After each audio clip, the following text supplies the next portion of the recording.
భూమన కరుణాకర్ రెడ్డి ఎప్పుడూ తెల్లటి ఖద్దరు చొక్కాలో కనిపించే ఈయన రాజకీయ జీవితంలో చిత్రమైన రంగులున్నాయి.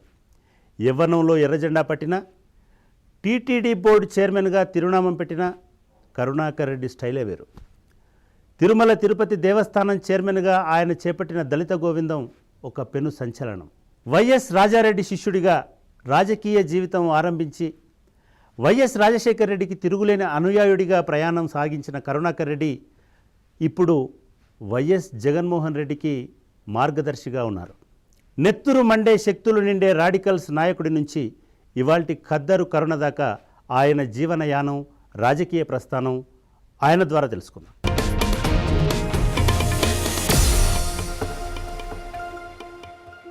కరుణాకర్ రెడ్డి గారు నమస్కారం. ఇన్సైడర్ కార్యక్రమానికి స్వాగతం. నమస్కారం అండి. కరుణాకర్ రెడ్డి గారు చెప్పండి, చాలా రోజుల తర్వాత మళ్ళీ మీరు సమైక్యాంధ్ర ఉద్యమం పుణ్యమాని పబ్లిక్లో కనబడుతున్నారు. పుణ్యం వలన కాదండి, తప్పనిసరిగా నా బాధ్యతగా పాల్గొంటున్నా. నేను ఎప్పుడూ ఒక కార్యక్రమాన్ని నా కోసమని చేసినటువంటి సందర్భాలు ఎప్పుడు లేవు. నేను తప్పనిసరిగా అందులో పాలు పంచుకోవాల్సినటువంటి అవసరం ఉన్నది అన్నటువంటి సందర్భాలలోనే పాలు పంచుకున్నా. మిగతా అప్పుడు ఎవరు ఎంత బలవంతం చేసినా కూడా నేను ప్రచారం కోసం ఎప్పుడు ఒక కార్యక్రమంలోకి రాను లేదు, ప్రచార కార్యక్రమంలో పాల్గొనూ లేదు. అంటే చాలా రోజుల తర్వాత ఎందుకు అనాల్సి వచ్చిందంటే, రాజశేఖర్ రెడ్డి గారి మరణం తర్వాత దాదాపుగా మీరు పబ్లిక్లో కనిపించడం, అఫ్కోర్స్ నేను తిరుపతి గురించి మాట్లాడట్లేదు, రాష్ట్ర వ్యాప్తంగా భూమన కరుణాకర్ రెడ్డి గారు కనిపించడం మానేసినారు. ఖచ్చితంగా వాస్తవం అండి. రాజశేఖర రెడ్డి గారి మరణం నన్ను ఎంతగా కొంగదీసిందిరా అంటే అది మాటల్లో చెప్పలేనంత. రాజశేఖర రెడ్డి గారికి నాకు ఉన్నటువంటి వైయక్తిక బంధం అది. ఎంత చెప్పినా తక్కువే కనుక దాన్ని వివరించేటువంటి పరిస్థితుల్లో కూడా లేను.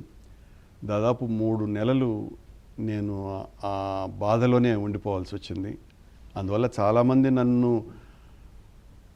రాజశేఖర రెడ్డి గారి మరణం మీద మీ అభిప్రాయం చెప్పండి అన్నా కూడా చెప్పడానికి నేను సిద్ధంగా లేను, సాహసించలేకపోయా. నాకు ఇష్టం కూడా లేకుండా పోయింది. ఆ మరణం అంతగా నన్ను కృంగదీసింది. అందువల్లనే నేను ఎవరికి కనపడడానికి పెద్ద ఇష్టత చూపలు. కరుణాకర్ రెడ్డి గారు మీకు ఒక ఆర్గనైజర్గా చాలా మంచి పేరు ఉంది. ఇప్పుడే కాదు, మొదటి నుంచి కూడా ఏదైనా ఒక కార్యక్రమాన్ని మీరు మీ భుజస్కంధాల మీద వేసుకుంటే దాన్ని సక్సెస్ఫుల్గా డెలివరీ చేస్తారన్నటువంటి పేరు ఉంది. నిజానికి రాజశేఖర రెడ్డి గారి పాదయాత్రలో కూడా మీరు దాన్ని రుజువు చేసినారు, దాన్ని విజయవంతంగా పూర్తి చేసినారు. మీరు లేకపోవడం వల్ల ఆ 3 నెలలు జగన్కి కొంత నష్టం జరిగింది, అన్యాయం జరిగింది అని అనుకోవచ్చా? నిజం కాదండి, నేనైతే అనుకోవట్లేదు అలా. అంటే మీరుండుంటే నిజం కాదనే అనుకుంటున్నాను నేను. కానీ నేను అక్కడే జగన్తోనే ఉండేవాడిని, కానీ నేను ఈ పత్రికల జోలికి కానీ ప్రసార మాధ్యమాల మధ్యకి కానీ రాలేకపోయాను. ఆ 3 నెలల్లో ఎక్కువ కాలం నేను జగన్తోనే అంటిపెట్టుకొని ఉన్నటువంటి వాడిని. అంటే చాలా సందర్భాల్లో జగన్ మీద వచ్చినటువంటి విమర్శ ఆ సందర్భంగా ముఖ్యంగా తొందరపాటుగా వ్యవహరించినారు అనేటువంటి అభిప్రాయం చాలా కాంగ్రెస్ వర్గాల్లో పత్రికల్లో వచ్చింది. చేజేతుల పాటు చేసుకున్నారు అనేటువంటిది కూడా వచ్చింది. మీరు పక్కనే ఉన్నప్పటికీ కూడా ఎందుకు ఆయన తొందరపడాల్సి వచ్చింది? జగన్కి ప్రమేయం లేకుండానే జరిగినటువంటి విషయాలన్నీ కూడా జగన్ మీదకి ఆపాదించటం తప్పండి. మీ ఉద్దేశంలో మొదట రాజశేఖర రెడ్డి గారు మరణించిన రోజున జరిగినటువంటి సంతకాల కార్యక్రమం కానీ, 3వ రోజున జరిగినటువంటి గాంధీ భవన్లో జరిగిన సంఘటనలు కానీ, ఇవేవి కూడా జగన్కి కించిత్ మాత్రం కూడా తెలియదు. ఈవెన్ నాకు కూడా తెలియదు ఆ విషయాలకు సంబంధించి. మేమంతా కూడా ఆ శోక సంద్రంలో మునిగిపోయి ఉన్నటువంటి స్థితిలో ఉన్నాం. జగన్కి దాన్ని ఆపాదించటమే కాకుండా జగనే ఇవన్నీ కూడా చేయిస్తున్నాడని చెప్పటం తన వ్యక్తిత్వాన్ని చాలా తక్కువ చేసి చూపించేటువంటి ఒక పెద్ద ప్రయత్నం జరిగింది అన్నటువంటిది నా అభిప్రాయం. ఈ విషయంలో ఎవరు చేశారు ఆ ప్రయత్నం? రాజశేఖర రెడ్డి గారి మీద ఉన్నటువంటి వ్యతిరేకతతో, కాంగ్రెస్ పార్టీ సంగతి అందరికీ తెలిసినటువంటి విషయమే. మనం అవుననుకున్నా కాదనుకున్నా కాంగ్రెస్ పార్టీలో ఈనాడు కాదు, స్వాతంత్ర పోరాటం సందర్భం నుంచి కూడా అనేక రకాలైనటువంటి గ్రూపులు ఉన్నాయి. రాజశేఖర రెడ్డి గారు ముఖ్యమంత్రి అయిన తర్వాత అంతకుముందు ప్రతిపక్ష నాయకుడిగా ఉన్నప్పటి నుంచి ఒక పెద్ద వటవృక్షం అంత స్థాయికి ఎదిగారు. మొత్తం కాంగ్రెస్ పార్టీ కార్యకర్తలందరూ, పార్టీ శ్రేణులంతా కూడా రాజశేఖర రెడ్డి గారి వెనుక ఈయనైతేనే మా ఆశల్ని తీర్చగలడు అన్నటువంటి నమ్మకంతో ఆయన వెనక సామాన్య కార్యకర్తలంతా కూడా ఆయన వెనక చేరిన తర్వాత మొదటి నుంచి ఆయన పట్ల వ్యతిరేకంగా ఉన్నటువంటి వాళ్ళు ఆయన మరణాన్ని ఆసరాగా తీసుకొని జగన్ ముఖ్యమంత్రి అవుతాడేమోనన్నటువంటి భయంతో ఈ కార్యక్రమాలు చేశారు అన్నది నిర్వివాదం.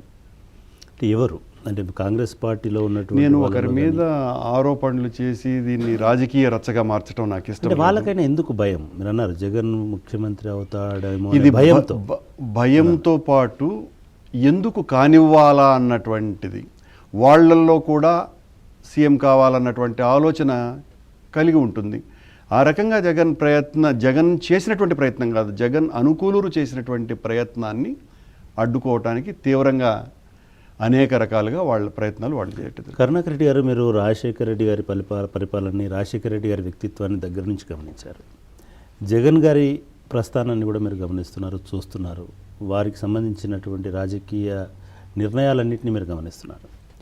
ఇవాళ జగన్ గారు తీసుకున్నటువంటి నిర్ణయం ఒక 6 నెలల క్రితం, 3 నెలల క్రితం, 100 రోజుల క్రితం ఈ రాష్ట్రంలో ఉన్నటువంటి అందరి శాసనసభ్యులతో అతనే మా నాయకుడు అని అనిపించుకున్నటువంటి వైఎస్ జగన్మోహన్ రెడ్డి గారు ఇవాళ మామూలు ఒక ఉప ప్రాంతీయ స్థాయి నాయకుడిగా ఉండిపోవాల్సినటువంటి పరిస్థితికి కారణం ఎవరు? మీరు అనుకున్నట్టుగా ఆయన ఉపనాయకుడిగా ఉండిపోయేంత దుస్థితిలోకి రాలా. సూటిగా మీకే ఒక ప్రశ్న వేస్తా. ఇది జగన్కి ఒక్కరికే కాదు, ఈ రాష్ట్రాన్ని 9 సంవత్సరాలు పరిపాలించినటువంటి చంద్రబాబు నాయుడు దుస్థితి కూడా అదే. ఎగ్జాక్ట్లీ. ఈ రాష్ట్రానికి ముఖ్యమంత్రి అవ్వాలనని కలలుగని పార్టీని స్థాపించినటువంటి చిరంజీవి గారి పరిస్థితి అది. 80 సంవత్సరాల పోరాటాల ఉద్యమ పార్టీగా ఉన్నటువంటి కమ్యూనిస్టు పార్టీల పరిస్థితి కూడా ఇది. కాబట్టి జగన్ గారిని వాళ్లతో పోల్చి చూడండి. జగన్ మీద ఇప్పటికీ కూడా తెలంగాణ ప్రాంత ఎమ్మెల్యేలకు కానీ ఎంపీలకు కానీ ఎవరైతే మొదటి నుంచి తనను సపోర్ట్ చేస్తున్నారో వాళ్ళెవరికి మీరన్నట్టుగా జగన్ కుంచుకుపోయే స్థాయిలో వాళ్ళు తనని చూడడం లేదు.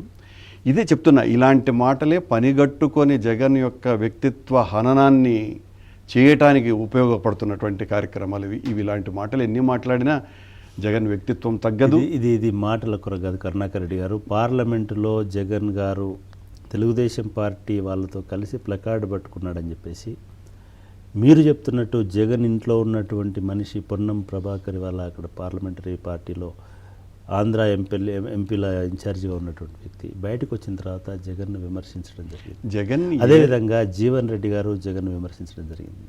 దీన్ని మీరు ఎట్లా జస్టిఫై చేస్తారు? అంటే తెలంగాణ ఆంధ్ర అన్నటువంటి ఒక సైద్ధాంతిక చీలిక వచ్చినప్పుడు జగన్ ప్రాంతం వేరు కాబట్టి ఆ ప్రత్యేక తెలంగాణ కోసమని ఉద్యమిస్తున్నటువంటి దాంట్లో భాగస్వాములుగా ఉన్నటువంటి వాళ్ళు ఈ రకమైనటువంటి చీలిక వచ్చినప్పుడు ఆ ప్రాంతాన్ని సమర్థించకపోతే, ఆ వాదనను సమర్థించకపోతే వాళ్ళు నష్టపోయేటువంటి ప్రమాదం జగన్ను సమర్థించటం వలన వచ్చేటువంటి దానికంటే చాలా ఎక్కువ. కనుక వాళ్ళ మనసుల్లో బాధ ఉన్నా తప్పనిసరైనటువంటి పరిస్థితుల్లో ఇది జగన్ గారిని ఒక్కరినే మనము ఒకరికి ఆపాదించాల్సినటువంటి అవసరం లేదండి. ఇది ప్రతి ఒక్కరికి ఉన్నటువంటి పరిస్థితి అని సరిపుచ్చుకోవాల్సినటువంటి స్థితి. ఎందుకు ఈ పరిస్థితి వచ్చిందంటారు? మీరు రాజకీయాలని